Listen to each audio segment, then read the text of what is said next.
হচ্ছে AGT live 24/7। ये है AGT Live 24/7। This is AGT Live 24/7। Tripura বিধানসভার ৬২তম প্রতিষ্ঠা দিবস উপলক্ষে আজ অর্থাৎ ২২ জুলাই ২০২৫ ইংরেজি বিধানসভা প্রাঙ্গণে বৃক্ষরোপণের আয়োজন করা হয়। এখন থেকে প্রত্যেক বছরে এই দিবসটি উদযাপন করা হবে এবং বিভিন্ন কর্মসূচি হাতে নেওয়া হবে। এই দিনের অনুষ্ঠানে উপস্থিত ছিলেন ত্রিপুরার মুখ্যমন্ত্রী প্রফেসর ডক্টর মানিক সাহা, বিধানসভার অধ্যক্ষ বিশ্ববন্ধু সেন, বিধানসভার উপাধ্যক্ষ রামপ্রসাদ পাল, বিরোধী দলনেতা জিতেন্দ্র চৌধুরী, পরিষদীয় দলনেতা এবং কংগ্রেস বিধায়ক বীরজিৎ সিনহা, মন্ত্রী অনিমেষ দেববর্মা সহ অন্যান্য বিধায়ক বিধায়িকারা। Report AGT Live 24/7।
সংখ্যাতত্ত্বের দিক থেকে আমরা বৃহত্তম গণতন্ত্র বা অন্যভাবে আমাদের দেশের যে মাহাত্ম্যকে যদি আমরা বিচার করি, আমার মনে হয় সেই জায়গাতে যে প্রকৃত সে আকাঙ্ক্ষাকে মূল্য দেওয়া হয়, সেই জায়গায় আজকে তিনি যেটা করে দিন সারা পৃথিবী নানা দিক থেকে এগিয়ে যাওয়ার জন্য প্রতিযোগিতা চলছে, চলবে, এই নিয়ম জগৎ সংসারে। তো সেদিক থেকে আমরা আমাদের এই গণতান্ত্রিক ব্যবস্থাকে কিভাবে শুধু সংখ্যাতত্ত্বের বিচারে নয়, প্রকৃত অর্থে এই একবিংশ রাজনীতি সারা পৃথিবী জুড়ে যে প্রতিযোগিতা, সেই জায়গায় আমরা আমাদের দেশকে, জাতিকে এগিয়ে নিয়ে যাওয়ার ক্ষেত্রে আমাদের এই গণতান্ত্রিক হাতিয়ারকেও আমরা কিভাবে আরো বেশি সম্প্রসারিত করতে পারবো, আরো কত উদার করতে পারবো, আরো কত বেশি জনগণের হিতে আমাদের সকলের তরফ থেকে এটা আজকের এই উদযাপনে এটাই যদি আমরা ভাবতে পারি, তাহলে সত্যি সত্যি এটা যে যথার্থ সেটা। তো সেই জায়গায় আমি বলবো, আমি আমার থেকে শুরু করব, আমার দল থেকে শুরু করব। এটা আমরা কি সংসদে, কি বিধানসভা দেখা যায় আজকাল আমাদের দেশে, আমরা যারা বিরোধীরা আছি, যেমন একটা অংশ আছে যে সামগ্রিক চিন্তা ভাবনা ভুলে যে না শুধু কিভাবে বিরোধিতা করবো, কখনো কখনো কিরকম একটা সংকীর্ণতা এসে যায়। ঠিক তেমনি অপর দিক থেকেও যারা ট্রেজারিতে আছেন তারাও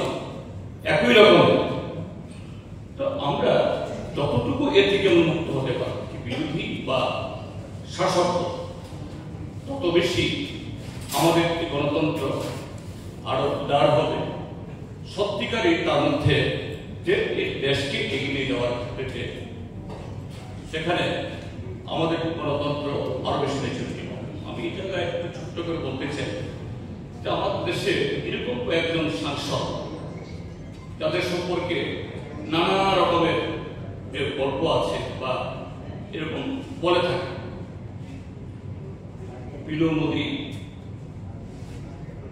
তিনি বোধহয় রাষ্ট্রপতি দ্বারা মনোনীত সদস্য ছিলেন। তারপর communist party of India CPIM Hiren Mukherjee নেহরুর সময়তে ছিলেন। শোনা যায় যে হিরেন মুখার্জি বক্তব্য শোনার জন্য নেহরু ওনার অন্য কোনো জরুরি কাজ থাকলেও বাতিল করে তিনি বসে থাকতেন এবং জিজ্ঞেস করতেন যে হিরেন মুখার্জি বক্তব্য আছে কি। অথচ বিরোধী কিন্তু তার বক্তব্যের মধ্য দিয়ে গোটা দেশের কথা সেখানে আসত। ঠিক তেমনি পরবর্তী সময়ে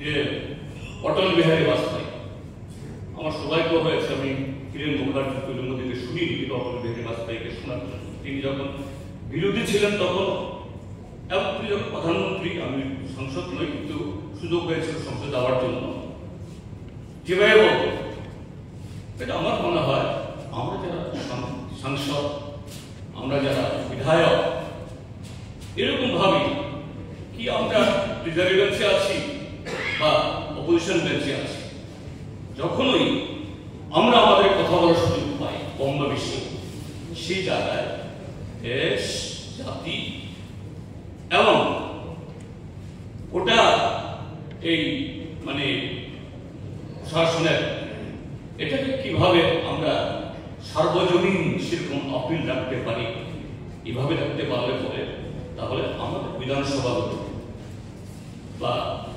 সংসদ এটা আরো বেশি সত্যিকারেরই মানে আমরা যেটা সংখ্যাতত্ত্বের বৃহত্তর বলি, এটা প্রকৃত অর্থে যে এটা বৃহত্তম গণতন্ত্রেরই একটা উদাহরণ হিসেবে তৈরি করতে পারবো। তাকে আজকের দিনে বলছি ঐতিহাসিক, এটা শুধুমাত্র আজকের দিনে শুরু হওয়া বলে ঐতিহাসিক হয় না, এটা সত্যি সত্যি তার এফেক্ট, তার আবেদন, তার সব দিক থেকে আমাদের এই রাজ্যকে এগিয়ে যাওয়ার ক্ষেত্রে বিধানসভা আগামী দিন আরো শক্তিশালী হয়ে উঠুক, এটাই হোক আমাদের সকলের ভাবনা, কামনা এবং লক্ষ্য। এইটুকু বলে আমাকে বলার জন্য, আজকের অনুষ্ঠানে থাকার জন্য যে সুযোগ দেওয়া হয়েছে, আবারও মাননীয় অধ্যক্ষ এবং আয়োজকদের ধন্যবাদ জানিয়ে আমার কথা বলা শেষ করছি। সবাইকে নমস্কার। আমি প্রথমে আমার ব্যক্তিগত তরফ থেকে এবং এই বিধানসভার বিরোধী দলের পক্ষ থেকে মাননীয় স্পিকার এবং মাননীয় মুখ্যমন্ত্রীকে ধন্যবাদ জানাবো। খুব সংক্ষিপ্ত সময়ে হলেও আজকের দিনটিকে মনে রেখে এই কর্মসূচিটি সংগঠিত করার জন্য তারা উদ্যোগ নিয়েছে। 1963 ইংরেজিতে আমাদের ত্রিপুরা বিধানসভার যাত্রা শুরু হয়, তার মানে আজ থেকে 65 বছর আগে। তখন ত্রিপুরা পূর্ণ রাজ্য বা আজকের যে বিধানসভা তার সংসদীয় এখতিয়ার যা আছে সেরকম ছিল না। তারপরে আমাদের ভারতীয় সংবিধানের পথ ধরে আমাদের জনগণের হিতে এরকম লেজিসলেটিভ কাজে অংশগ্রহণ করার জন্য সে বিধানসভা ত্রিপুরা যাত্রা শুরু করে। তার 9 বছর বাদে 1972 অর্থাৎ 53 বছর আগে ত্রিপুরা পূর্ণরাজ্য হিসাবে ঘোষিত হয় এবং আজকে বিধানসভা তার এখতিয়ার অর্জন করে। সেদিক থেকে ত্রিপুরা বিধানসভা এটা যে পূর্ণরাজ্য হিসাবে আমরা ইতিমধ্যেই যে গোল্ডেন জুবিলি 50 বছর উত্তীর্ণ করেছি এবং বিধানসভা হিসাবেও 60 বছর বেশি সেখানে হয়েছে। তো এইরকম যে কোনো ক্ষেত্রেতে এটা কোন শিক্ষা প্রতিষ্ঠান হোক বা অন্য যে কোনো, এখন একটা নতুন রেওয়াজ, একটা ইউনিভার্সারি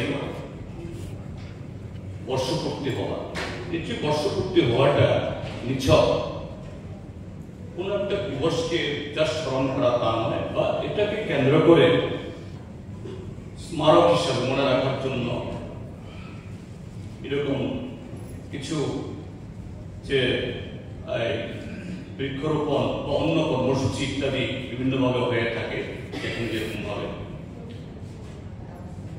নিশ্চয়ই যে এই জাতীয় বর্ষপূর্তি অনুষ্ঠান শুধুমাত্র একটু আনুষ্ঠানিকতার জন্য, তার একটা উদ্দেশ্য থাকবে শুরু করতে। যেহেতু এটা বিধানসভা, স্বাভাবিক তার আহ্বান, তার উদ্দেশ্য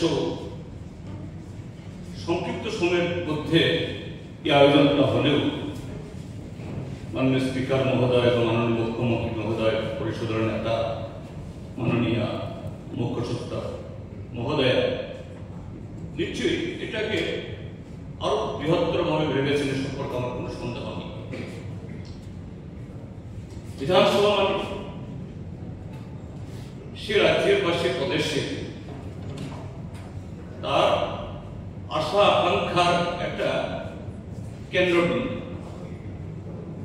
যে আমাদের দেশের এই সংবিধানের পথে কিভাবে সর্বোত্তম বা সর্বোৎকৃষ্ট উপায়ে আমরা দেশ সেবা করব, রাজ্যের সেবা করব, জনসেবা করব।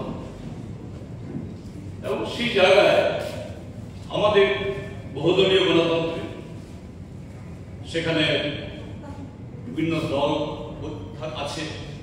এই মুহূর্তে কদিন আগে আমাদের দেশের মাননীয় প্রধানমন্ত্রী বক্তব্য শুনছিলাম, তিনি একটা জায়গায় বক্তৃতা করছিলেন।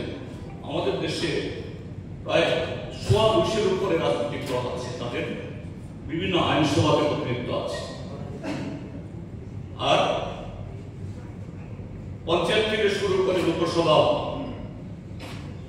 যে পৃথিবীর অন্য কোন দেশে এত সংখ্যক লোক যে নির্বাচিত হয়ে বিভিন্ন সংস্থার প্রতিনিধিত্ব করেন, এটা কোথাও নেই। এটা শুধু জনসংখ্যার সুবাদেই যে এত পদ, এত নির্বাচনী সংস্থা তা নয়, যে আমাদের সংবিধানে যে আমাদের গণতান্ত্রিক অবস্থা বা স্বাধীনতার আগে আমাদের পূর্বপুরুষদের দীর্ঘ লড়াই সংগ্রামের আকাঙ্ক্ষাকে বাস্তব রূপায়িত করার জন্যই সংবিধান রচয়িতারা কি ব্যবস্থা করেছেন। 22 জুলাই আমার জানা মতো ভেরি ইম্পর্টেন্ট ডে। আজকে এই দিনটাতে আমাদের দেশের যে ট্রাইকালার জাতীয় পতাকা আজকের এই দিনে আমরা স্বীকৃতি দিই এবং গ্রহণ করি যে this will be our national flag. এবং ম্যাথমেটিশিয়ান অঙ্কের দুনিয়ায় পাই থিওরি, এই যে পাই 22/7, এই বিষয়ে যে পৃথিবীর বিশাল একটা গবেষণা, পাই থিওরিটা আজকে এই 22 জুলাই কিন্তু সারা বিশ্ব স্বীকৃতি দিয়েছে। আর একটা বিশেষ দিন হলো ন্যাশনাল ম্যাঙ্গো ডে। আজকে এই দিনটা কিন্তু আমের দিবস হিসেবে আমাদের দেশে এটা পালিত। তারপরে তো আসছে আমাদের ত্রিপুরা বিধানসভার পথ চলা, এবং গভর্নমেন্ট চিফ বলছে যে আরো অনেক পালন হয়ে থাকে। যে ত্রিপুরা বিধানসভার আজকের এই অনুষ্ঠানে আমি উপস্থিত থাকতে পেরে, যদি আমি এমএলএ নাও হতাম, আমি যদি মন্ত্রী না হতাম, এই দিনে নিশ্চয়ই আমি থাকতে পারতাম। But I am really thankful to the organisers, আপনারা নিমন্ত্রণ করেছেন, আমরা আসতে পেরেছি। এবং এই দিনে আমি আমাদের সমস্ত বিধায়কগণ, মন্ত্রীগণ যারা আমাদের মধ্যে নেই, তাদের শ্রদ্ধা নিবেদন করছি, জানাচ্ছি। অনেক মানুষের সেই 63 সাল থেকে যদি এটার পথ চলা শুরু হয়, আমি তো কিছু কিছু গ্লিমস বিধানসভায় দেখেছি।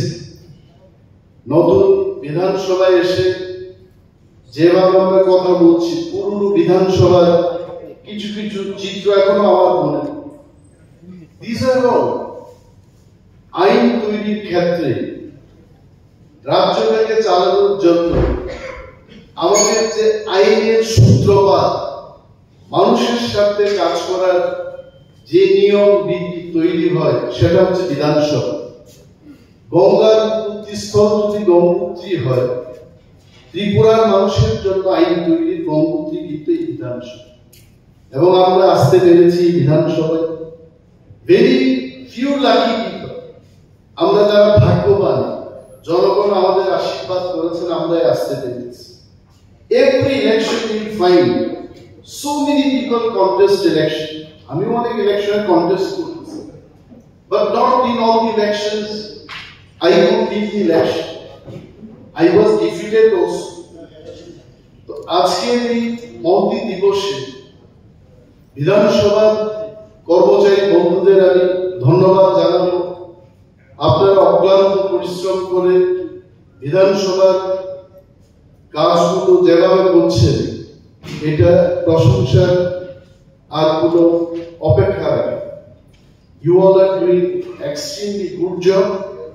এবং বন দপ্তরের পক্ষ থেকে আম দিবসে 250 আমের চারা 3 বছরে এটা ফল দেবে, এভাবে আমাকে ব্রিফ করা হয়েছে। এবং আমি এবিসিতে যখন ছিলাম, ইএম এগ্রিকালচারের দায়িত্বে, 2021 এ যে আমগুলো আমি লাগিয়েছি, now I am getting the fruits. Same variety of আমের যে চারা, আজকে 250টা চারা আমাদের এসএমবি যারা কর্মকর্তা এবং কর্মচারী, আপনাদের উদ্দেশ্যে ফরেস্ট ডিপার্টমেন্ট থেকে এগুলো বিতরণ করা হয়। আজকের দিনটা শুধু একটা তারিখ নয়, জড়িয়ে আছে আমাদের গণতান্ত্রিক উত্তরাধিকার, সাংবাদিক প্রতিষ্ঠান, ত্রিপুরা রাষ্ট্রীয় ইতিহাস। আজকের এই আয়োজনে আমরা যেমন অতীতের গৌরবকে স্মরণ করছি, সাথে সাথে ভবিষ্যতের অঙ্গীকারও পুনর্ব্যক্ত করছি। আজকে ৬২তম প্রতিষ্ঠা বর্ষ উপলক্ষে আয়োজিত অনুষ্ঠান, নামকরণ যেটা দেওয়া হয়েছে, সত্যি চার মস্তিষ্ক প্রসিদ্ধ মাথা থেকে এসছে, ধন্যবাদ জানাতে হয়। এবং নির্ভুলভাবে প্রতিফলিত করে ত্রিপুরা বিধানসভার গর্বিত ইতিহাস এবং আধুনিক গণতান্ত্রিক শাসন ব্যবস্থার উত্থান। এই প্রসঙ্গে আমাদের পূর্ববর্তী বক্তারা সুন্দর সুন্দর কয়েকটা তথ্য দিয়েছেন। আমার ক্ষুদ্র অভিজ্ঞতা থেকে আমি যতটুকু জানি, প্রথমে আমি আজ প্রাসঙ্গিক এবং ঐতিহাসিক প্রেক্ষাপট যেটা কয়েকটা কথা বলবো।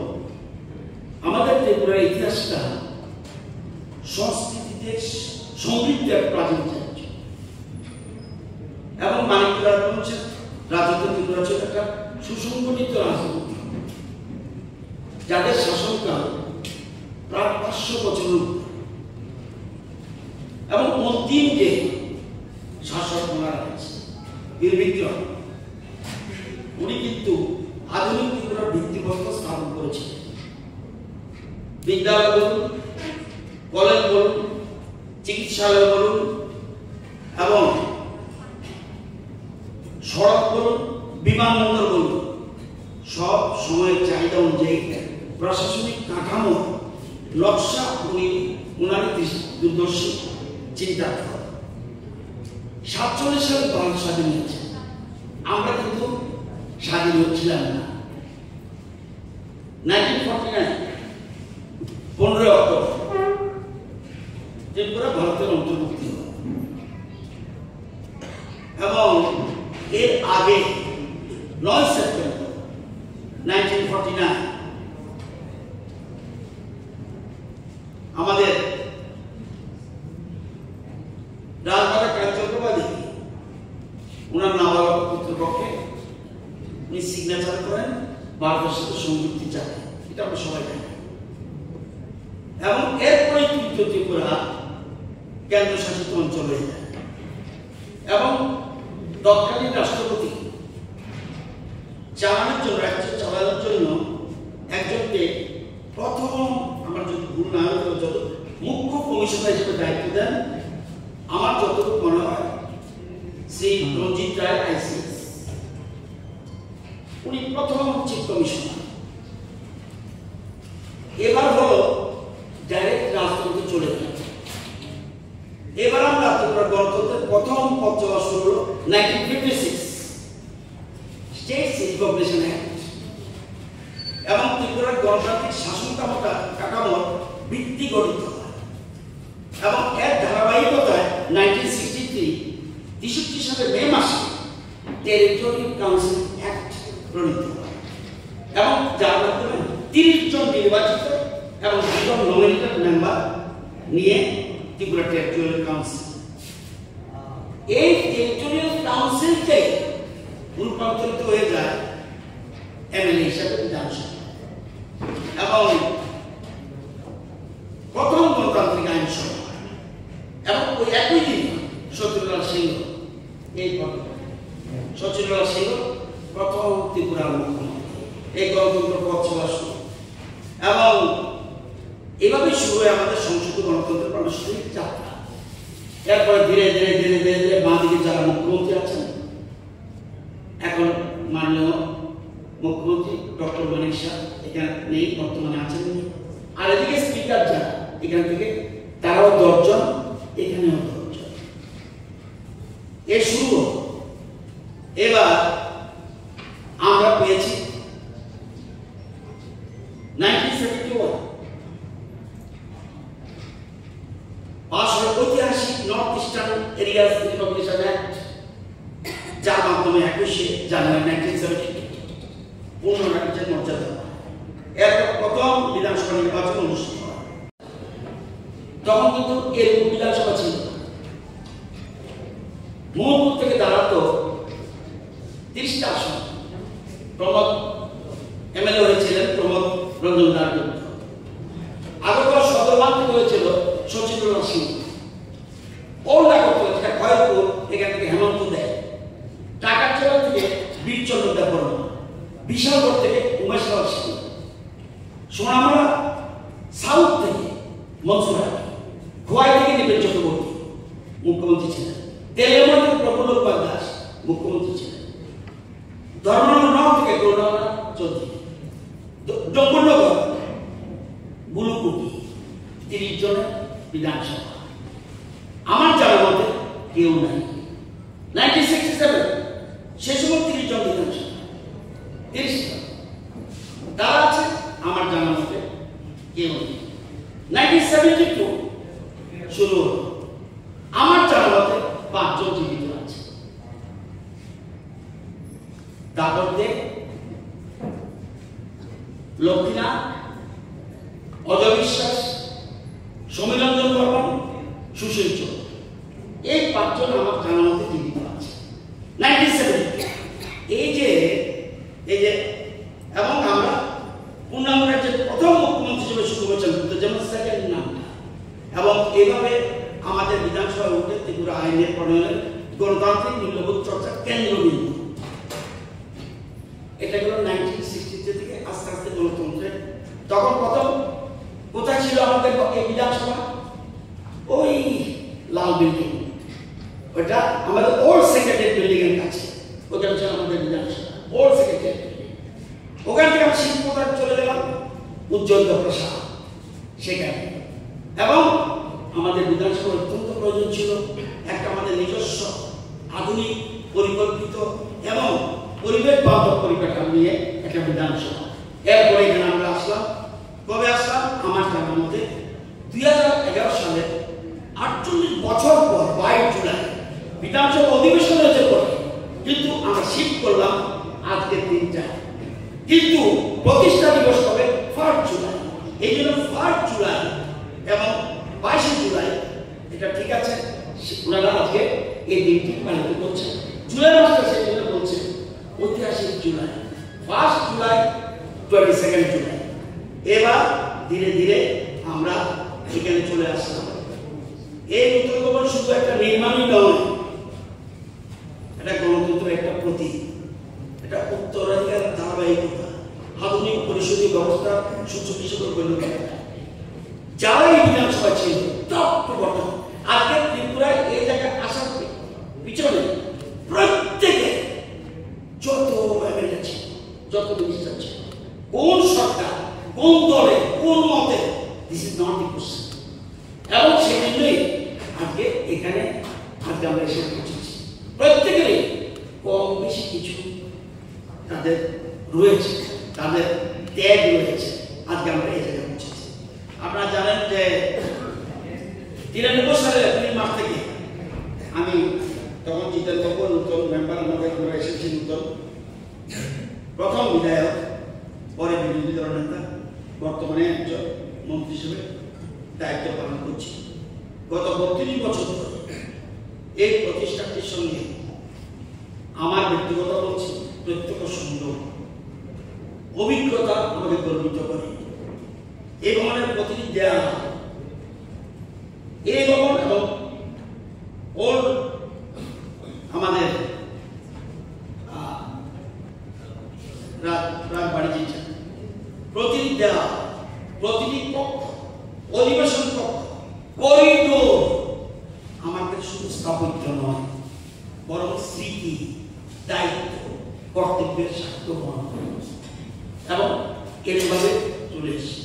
এবং আমাদের সবসময় যে দেখা দেখি বইটাতে চিফ মিনিস্টার যখন বক্তব্য রাখছিলেন বিধানসভা, তৎকালীন মুখ্যমন্ত্রী আমার কথা শুরু করার আগে উনি বলছেন, আমার কথা শুরু করার আগে আমি বিশেষভাবে ধন্যবাদ জানাই সম্মানীয় সদস্য শ্রীযুক্ত রতনলাল মহোদয়কে।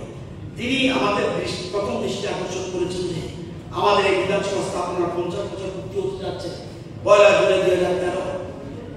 বিষয়টি নজরে থাকার দায়িত্ব ছিল বিধানসভা সচিবালয়ে, তারাই মাননীয় অধ্যক্ষ মহোদয়ের দৃষ্টি আকর্ষণ করতেন, কিন্তু মাননীয় অধ্যক্ষ মহোদয়ের মাধ্যমে আমরা জানতাম এবং এই নিয়ে কি করা যায় সেই সম্পর্কে আগে থেকে উদ্যোগ গ্রহণ করতাম। তিনি যদি আমাদের দৃষ্টিতে না আনতেন, আজকে দাঁড়িয়ে বিশেষ অধিবেশন বা এই অনুষ্ঠান আমরা করছি এটা আদৌ করার সুযোগ পেতাম না, পেতাম কিনা আজকে দাঁড়িয়ে এই নিয়ে আমার যথেষ্ট সংশয় এবং সন্দেহ রয়েছে। তৎকালীন মুখ্যমন্ত্রী মাননীয় এই বিধানসভার বক্তব্য রেখেছিলেন, এটা বলছিলেন। এবং এই যে একটু আগে কিছু কিছু বক্তব্য রেখেছে আমাদের বিরোধী দল নেতা, এগুলো কিন্তু গুরুত্ব দিতে হবে।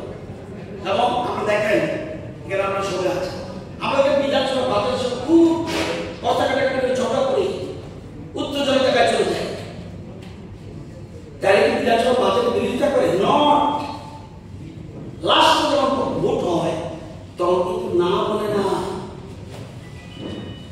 যখন স্পিকার বলে ইয়েস অর নো, যার প্রেসিডেন্ট বলছে ইয়েস, অপোজিশন সাইলেন্ট থাকে, অর্থাৎ পাস হয়ে যায়। কারণ এটা জনগণের জন্য আলোচনা হবে, তর্ক বিতর্ক হবে, কিন্তু সবাই কিন্তু যখন আমরা বিধানসভা ছিলাম অপোজিশনে এই চিন্তা করতাম। যাই হোক, আমি কয়েকটা বিষয় বলবো।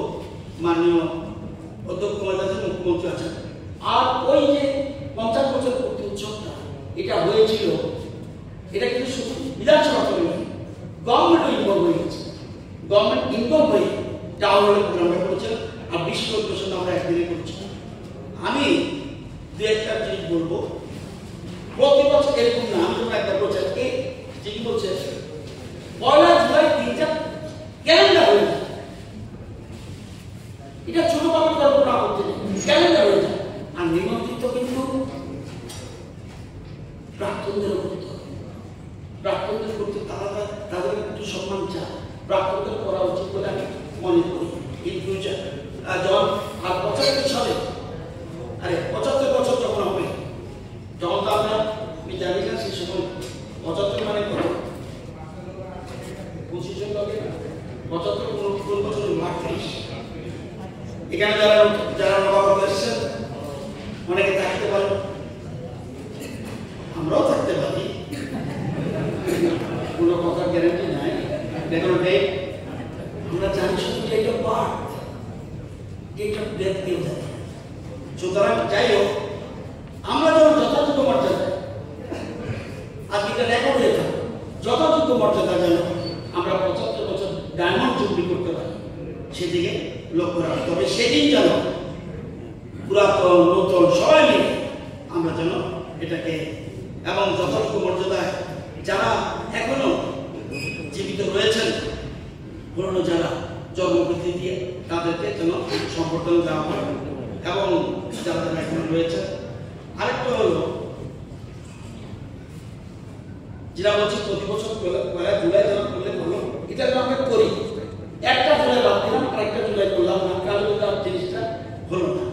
আজকে দিন করছেন 22 জুলাই, 22 জুলাই শিফটিং করেছেন, এই জন্য আপনারা ভালো করেছেন। ফার্স্ট এবং 22কে মিলিয়ে জুলাই, ঐতিহাসিক জুলাই করে দিয়েছেন, সুন্দর করেছেন। আমার মনে হয় একদিনের 75 বছর যেন একদিনের অধিবেশন যদি সম্ভব হয়, প্রতিবারই জুলাই 1 তারিখে, যদি সানডে না থাকে, স্যাটারডে না থাকে, একদিনের অধিবেশন থাকে, কি অসুবিধা? সেদিন শুধু আমরা অতীতকে নিয়ে এবং ভবিষ্যৎ করা উচিত, পুরাতন নতুন মিলে ওয়ান ডে করতে পারি। এটা আমাদের একদিকে আমাদের শাসন বাড়িটা ভালো হবে। একদিনের 1 জুলাই আমরা এখন থেকে প্রতি জুলাই 1 তারিখ একটা অধিবেশন একদিনের জন্য করবো, অনলি ফর আমাদের অতীতকে মনে রাখা। এইটাই এখানে লিখেছে। আরেকটা কথা আমি আইডিয়া নিয়ে জিতেন বাবা বলছিল, যারা জীবিত, এদিকে দেখুন প্রয়াত মানিক সরকার এখন জীবিত, বিপ্লবদের জীবিত। আমি শুনেছি, আমার অভিজ্ঞতা ওনার থেকে জেনেছি, যদি কারেক্ট হয়, যারা জীবিত তাদের ফটোটা ব্ল্যাক অ্যান্ড হোয়াইট না, তাদের কালার রঙিন করতে হয়, যত আমি শুনেছি। এটা তাদের সব তাহলে ওই দুটা যেন এরকম, এদিকে তো এখানে স্টিকার না কি একটু দুইজন না তৃতীয় যারা, এটা বলতে গিয়ে যে যারা জীবিত, সেই জন্য বলছে যারা জীবিত তাদের কালার, এটা কিন্তু দায়িত্ব আজকেই নিয়ে। আর স্পিকার যারা জীবিত তাদের জন্য কালার ফটো, নট যারা জীবিতদের এরকম ব্ল্যাক অ্যান্ড হোয়াইট। আমি জানি না পার্লামেন্টে কে আছে, শুনুন, সবের থেকে শিক্ষার দরকার আছে। যেহেতু বলেছে, আমার মনে হয় ওই করে এটা করলে ভালো হবে, জানতে হবে। আরেকবার বিধানসভা আহ্বান করে সেটা জানি না, কিন্তু যারা ছিল তাদের প্রতি শ্রদ্ধা জানাতে হবে। এবং আমার মনে আছে এই বিধানসভা অনুষ্ঠানে আজকে একটা বৃক্ষরোপণ কর্মসূচি রেখেছে।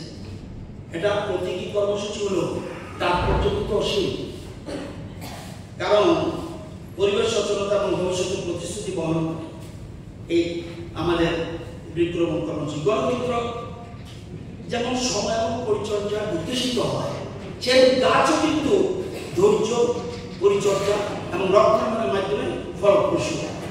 এই বৃক্ষরোপণ হচ্ছে নতুন প্রজন্মের সুস্থ ভবিষ্যতের বীজ বপন। আমাদের সাংবিধানিক ব্যবস্থার মধ্যে যুক্ত থেকে আমি বিশ্বাস করি, গণতন্ত্র মানে শুধু নির্বাচন নয়। আমাদের অবশ্যই লিডারও বলেছেন, উনি কিন্তু অবশ্যই শ্যাডো চিফ মিনিস্টার, ছাড়া মুখ্যমন্ত্রী। এটা গণতান্ত্রিক সিস্টেমে এরকম করা হয়। এবং গণতন্ত্র মানে মানুষের আকাঙ্ক্ষা, স্বপ্ন, অধিকারকে বাস্তবায়নের অঙ্গীকার। 60 নির্বাচিত প্রতিনিধি আমরা রয়েছি এবং প্রতিনিয়ত প্রাণবন্ত রাখছেন আমাদের সক্রিয় অংশগ্রহণ। প্রতিনিয়ত আলোচনার মাধ্যমে আমরা সকলে মিলে এই গণতান্ত্রিক পরম্পরা, ঐতিহ্য সম্পর্কে এগিয়ে নিয়ে যেতে প্রতিশ্রুতি করি। আমি ধন্যবাদ জানাই ত্রিপুরা বিধানসভা অধ্যক্ষ স্বল্পকালীন সময় কালকে মুখ্যমন্ত্রী হয়েছিল, উনি এই আয়োজন করেছেন, এমন আমন্ত্রণ করেছেন। আমি ধন্যবাদ জানাচ্ছি বিধানসভার সচিব, আধিকারিক, কর্মীবৃন্দ তাদের সুসংগঠিত সৃজনশীল উদ্দীপনামূলক আয়োজনের জন্য। পাশাপাশি আমি এটা উল্লেখ করতে চাই, ত্রিপুরা বিধানসভার গৌরবতম অধ্যায়কে স্মরণ রেখে প্রতি বছর বিভিন্ন কর্মসূচি নিয়ে বিধানসভা প্রতিষ্ঠা দিবস যথাযথভাবে পালন করা অত্যন্ত আবশ্যক বলে আমি মনে করি। প্রসঙ্গক্রমে আমার মনে পড়েছে একটা কথা, তখন বিধানসভা ভবন ছিল উজ্জ্বলিত প্রাসাদ। ওই সময় আমি বিধানসভার বিরুদ্ধে বিধানসভা এই যে সচিবালয়ের কর্মীরা আছে, এরা কিন্তু তারা অভিজ্ঞ, তাদের থেকে অনেক কিছু শেখার আছে আমি মনে করি। এবং তৎকালীন আমি বিধানসভার অধ্যক্ষ মহাশয়কে লিখিত এক মৌখিকভাবে বারবার অনুরোধ করেছিলাম বিধানসভা প্রতিষ্ঠা দিবস পালন করার জন্য। উনি ইতিবাচক সাড়া না দেওয়াতে আমার মনে পড়ে বিধানসভার প্রতিষ্ঠা দিবসে একদিন 1 জুলাই এখনো পোস্টারটা রয়েছে।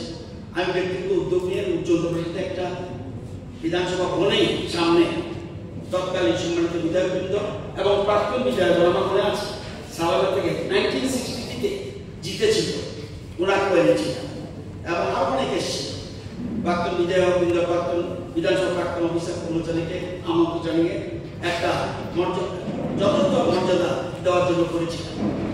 আমি তারপর 2013 সালে ত্রিপুরা বিধানসভার প্রতিষ্ঠার গোল্ডেন জুবলি, এই জায়গাটা ইম্পর্টেন্ট, গোল্ডেন জুবলি 50 বছর আমি বিধানসভার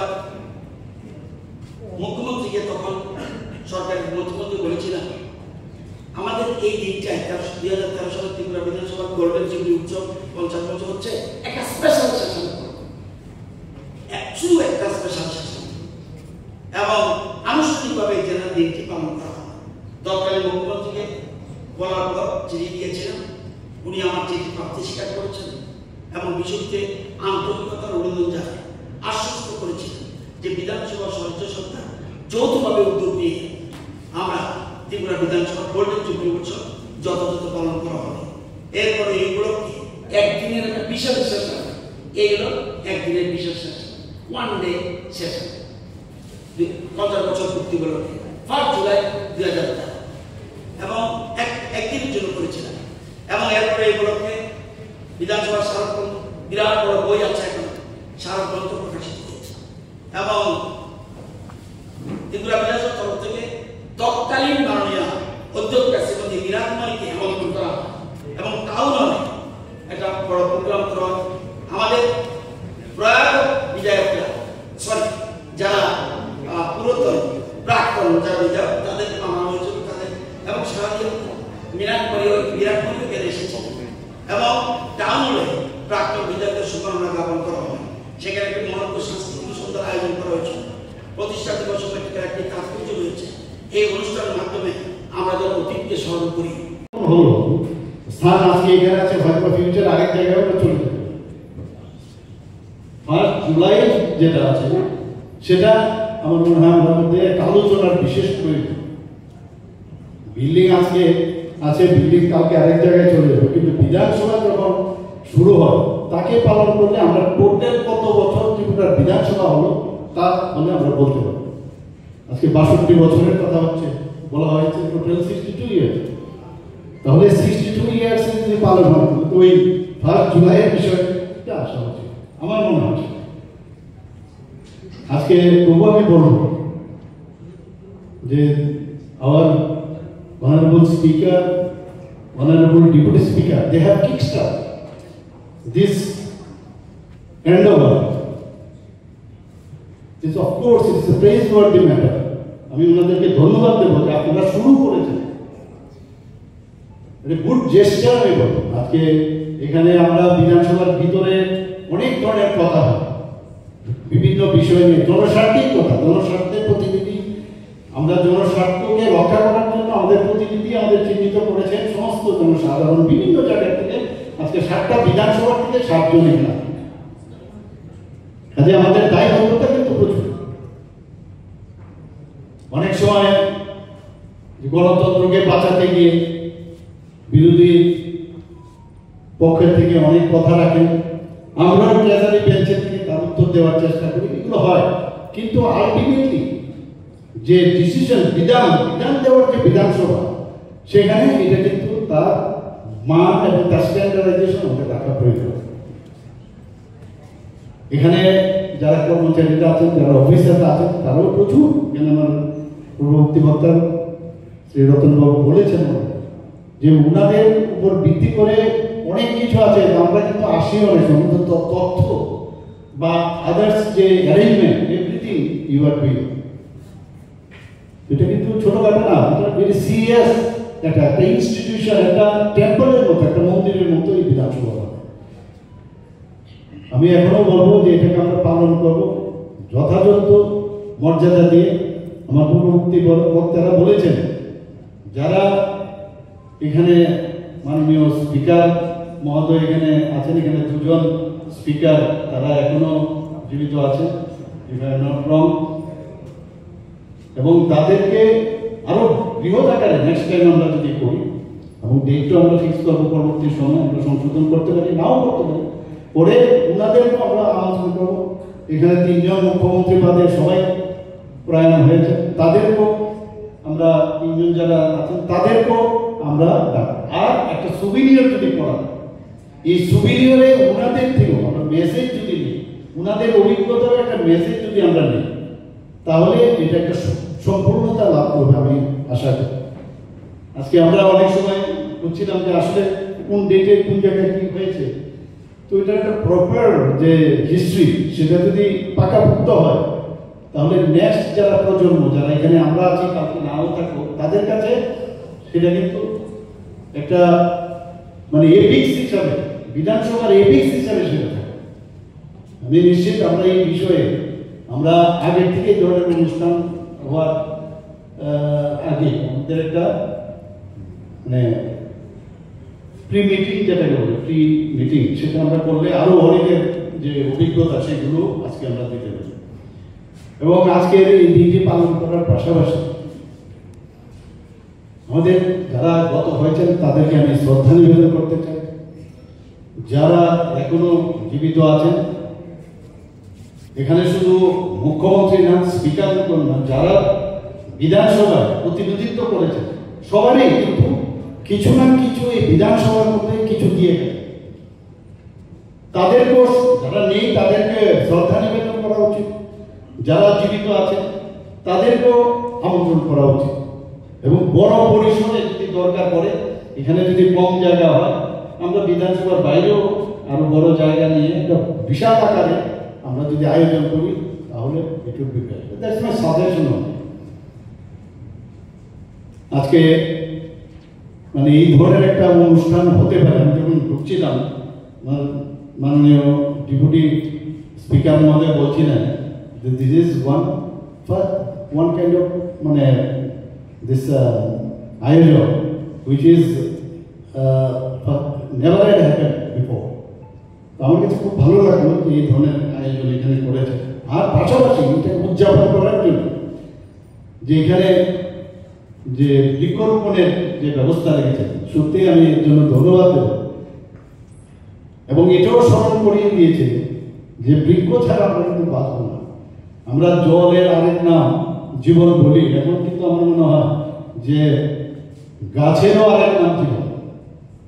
এবং প্রকৃতি আমাদের শেখাচ্ছে যে আমরা কেউ কাউকে ছাড়া আমরা চলতে পারবো।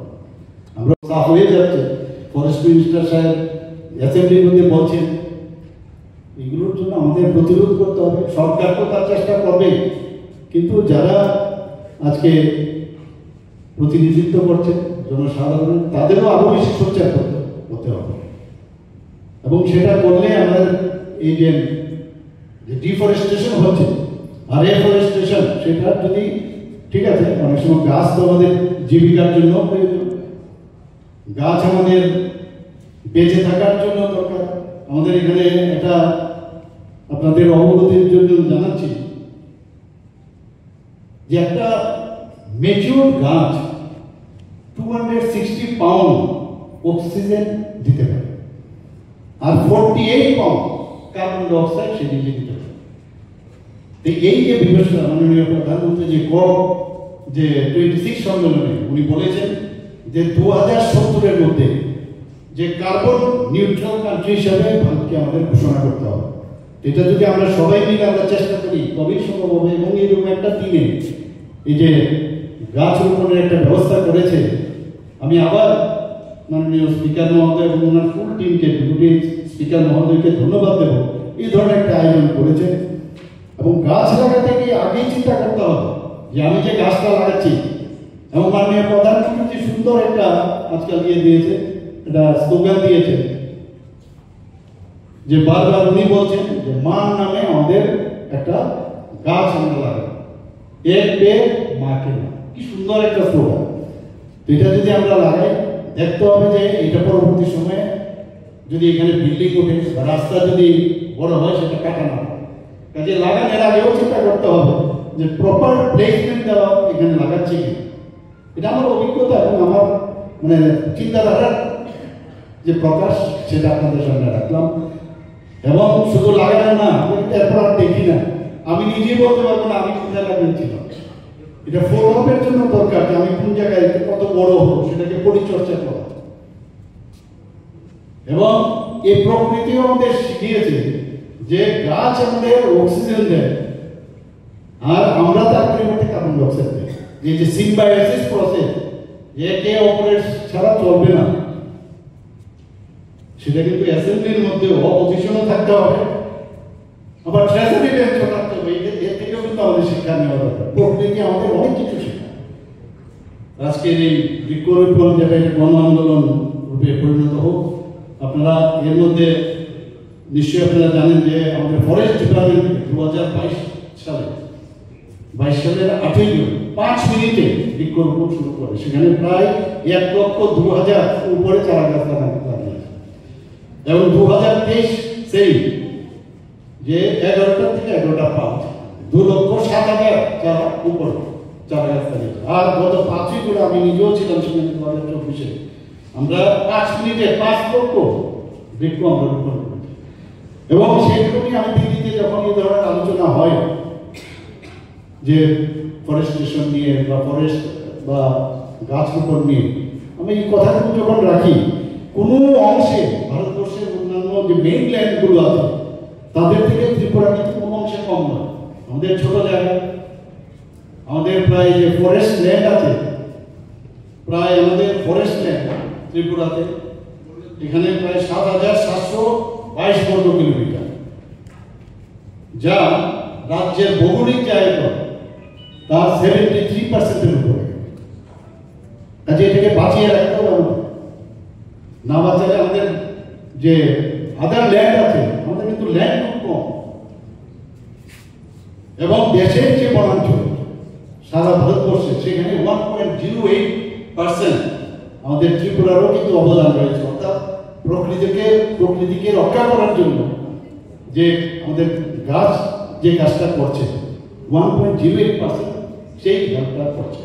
আমি আজকে এই বৃক্ষরোপণের পাশাপাশি এবং এই সুন্দর দিনের এই আয়োজন উপলক্ষে আমি আবার মাননীয় স্পিকার মহোদয় এবং মাননীয় ডেপুটি স্পিকার মহোদয় এবং আমাদের বিরোধী দল নেতা এবং আমাদের পরিষদীয় নেতা বিরজিৎ বাবু এবং এখানে আমাদের কল্যাণী এখানে আছেন মুখ্য সচেতক এবং মাননীয় মিনিস্টার এবং সমস্ত বিভিন্ন দলের যারা বিধায়িকা আছেন, সমস্ত স্টাফ এবং অন্যান্য যারা এখানে আছেন, এখানে যারা আমাদের মিডিয়া বন্ধুরা আছেন, সবাইকে আমি হার্দিক অভিনন্দন শুভেচ্ছা জানিয়ে আমার কথা বলা শেষ করছি। নমস্কার। এই ধরনের উদ্যোগ আমার জানা নেই যে এর আগে এখানে হয়েছে কিনা।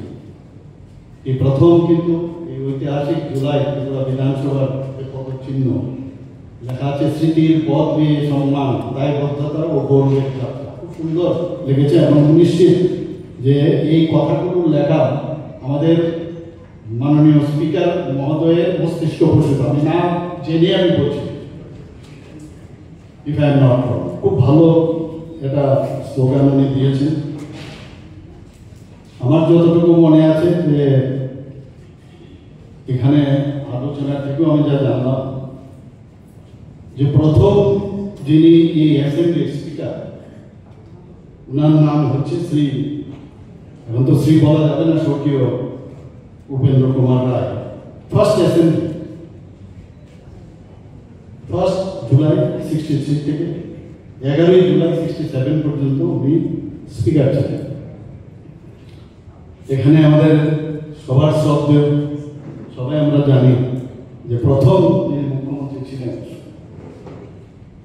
যে সবাই ওনাকে শচীন সিংহ বলে ডাকেন, শচীন্দ্রনাথ সিংহ। আমার এখানে দেখছিলাম আমি অলমোস্ট, আমি বলবো না যদি কোনো জায়গায় কোনো মিস হয়ে থাকে, আমার এই বয়সে কোনো না কোনোভাবে তাদের সান্নিধ্য কিন্তু আমি পেয়েছি। বিভিন্নভাবে বিভিন্ন কারণে আমার যেতে হয়েছে, কথা হতো। আর ত্রিপুরা যে ফুল অ্যাসেম্বলি হওয়ার আগ মুহূর্তে, মানে আমাদের যখন পূর্ণ রাজ্য 1970-তে হওয়ার আগে হলো যে অ্যাসেম্বলি, সেই অ্যাসেম্বলি আমার যতটুকু মনে আছে, টেরিটোরিয়াল কাউন্সিল, সেটা এখন যে টিপিএসসি আছে, টিপিএসসির যে ভবন ত্রিপুরা, সেই টিপিএসসি ভবনে কিন্তু সেখানে অ্যাসেম্বলি ছিল। এবং আমরা দেখতাম যে টিপিএসসিকে আমরা ধরে নিতাম। আমাদের একটা মানে এমন একটা অবস্থা হতো, আমরা ধরে নিতাম যে এইটাই যদি অ্যাসেম্বলি এইভাবেই চলবে। কিন্তু যখন স্থানান্তরিত হলো উজ্জয়ন্ত প্যালেসে, যখন রাজাদের থেকে কিনে, যখন সুকুমার সেনগুপ্ত উনার কারণে সেটা কিন্তু মানে ওনাদের থেকে খরিদ করা হয়েছে, কেনা হয়েছে, সেখানে স্থানান্তরিত। আমরা বললাম এটা তো ভালো ছিল, রাজবাড়ির ভিতরে অ্যাসেম্বলি ঢুকলো। আবার যখন কিছুদিন গেল, আমাদের মনে হচ্ছে হ্যাঁ এটাই অ্যাসেম্বলি, এরকমই হওয়া উচিত। আবার এখানে যখন অ্যাসেম্বলি হলো, আবার স্থানান্তরিত হলো, আজকের দিনে যেটা বলা হচ্ছে, এটাই আবার আরেক রকম। আস্তে আস্তে এখন মনে হচ্ছে যে এটাই আমাদের অ্যাসেম্বলি, ঠিক, এটাই ঠিক। তো অ্যাডাপশন করতেও কিন্তু সময় লাগে। টেরিটোরিয়াল কাউন্সিলে আমি খুবই ছোট, আমার মনে আছে, এই টেরিটোরিয়াল কাউন্সিলে আমার পিতাজিও কিন্তু নির্দল হয়ে দাঁড়িয়েছিলেন তৎকালীন সময়, 60-এর দশকে। আমরাও ছোট, আমরাও বিরোধিতা ক্যাম্পেইনের জন্য। যাই হোক, পরবর্তী সময়ে তো আমার ইতিহাস অত্যন্ত আজকে আনন্দের দিন। আমার পূর্ববর্তী বক্তারা পুরো ডিটেলস বলেছে। বিধান সভা, অর্থাৎ এখানে বিধান তৈরি হয়, বিধান দেওয়া, এরকম একটা অ্যাসেম্বলি আমরা মাননীয় প্রধানমন্ত্রীজিকে আমরা দেখেছি যে প্রথম এমপি, প্রথম এমএলএ, প্রথম মুখ্যমন্ত্রী, প্রথম এমপি, প্রথম প্রধানমন্ত্রী, যখন উনি প্রধানমন্ত্রী হয়ে যখন উনি পার্লামেন্টে প্রবেশ করেন, তার আগে ষষ্ঠাঙ্গ প্রণাম করেন। এরকম কিন্তু আমরা কোনোদিন দেখিনি। যেখানে আইন তৈরি হয়, আইন কক্ষ সাধারণ মানুষের জন্য চিন্তা ভাবনা করে, একটা অদ্ভুত একটা পূর্ণতা লাভের মাধ্যমে যে একটা ঐশ্বরিক যে বিষয়, সেটা নিয়ে উনি প্রবেশ করেছেন সে পার্লামেন্টে। আমরা তো অন্যান্য তো করতে পারিনি। তবে যখন প্রথম আমি অ্যাসেম্বলিতে আমি প্রবেশ করি, আমিও চেষ্টা করেছি মাথাটা থেকে আমি এই অ্যাসেম্বলিতে প্রবেশ করি এবং করেছি। কিন্তু আমি এটা মানে সেইভাবে ক্যামেরার সামনে আমি করি না, আমি আমার মতো করে, কারণ আমাদের যে দেখিয়েছেন যে এইভাবে আমাদের যাওয়া উচিত।